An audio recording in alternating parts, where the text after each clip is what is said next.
Hello viewers, welcome to Accent TV. Today we are going to discuss what is the inner causal state and what does it comprise of. Please don't forget to subscribe to our channel and smash that like button. In Hindu philosophy, the Antaḥkaraṇa, which is a Sanskrit word, refers to the totality of two levels of mind, namely the Buddhi, which is the intelligence, and the Manas, which is generalization of the mind.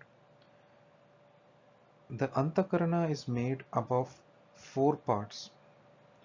The Ahaṃkāra or the ego identifies the Atman with the body as the I. The Buddhi or the intellect controls the decision making. The Manas, which is the actual mind, controls the will or resolution. The Citta or the memory deals with remembering and forgetting. What elements are these four parts of the inner cause related to, and how are they divided in the body? The Ahaṃkāra or the ego is the earth element and it goes from the navel to the coccyx. The Buddhi or the intellect is made up of the fire element and goes from the throat to the heart. The Manas or the mind is made up of the air element and goes from the brows through the throat. The Citta or the memory is made up of the water element and is from the heart to the navel. Isn't there a fifth element too? I remember it because I saw that Bruce Willis movie. For those who might not remember, there was a movie called The Fifth Element starring Bruce Willis and Mila Jovovich, which is about a cab driver who goes in search of a cosmic weapon.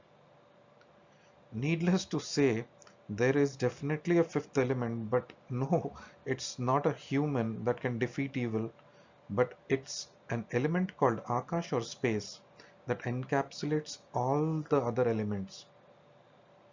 Akasha or space is the pure mind, or the mind in its pure being, that is, mind divested of all thoughts. It is the ether of the mind corresponding to the expanse of the mind without being crowded by thoughts. When a person wakes up from sleep, the head is raised and there is a light of awareness. The light was already there in the heart, which is later reflected on the brain and appears as consciousness. But this is not particularized until Ahaṃkāra steps in. In the undifferentiated state, it is cosmic mind or cosmic consciousness. This state lasts usually for a minute interval and passes off unnoticed. It becomes particularized or differentiated by the intrusion of the ego or the hamkar that says this person is the I. This is always associated with the entity, that is the body. So the body identifies the I, and then you know the story, all else follows.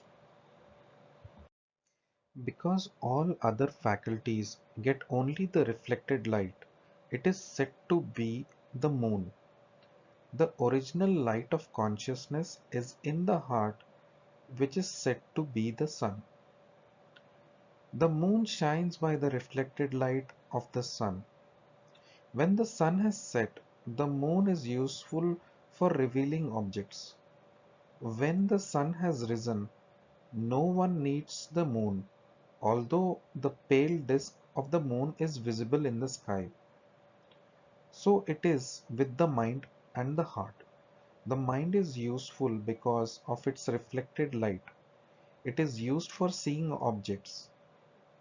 When it is turned inwards, the source of the illumination shines forth by itself, and the mind remains dim and useless like the moon in daytime.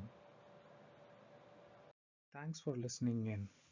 And please don't forget to subscribe to the channel for daily and weekly updates and click on the like button, and please comment on our videos to recommend us as to what content you would like to view on our channel. Thank you.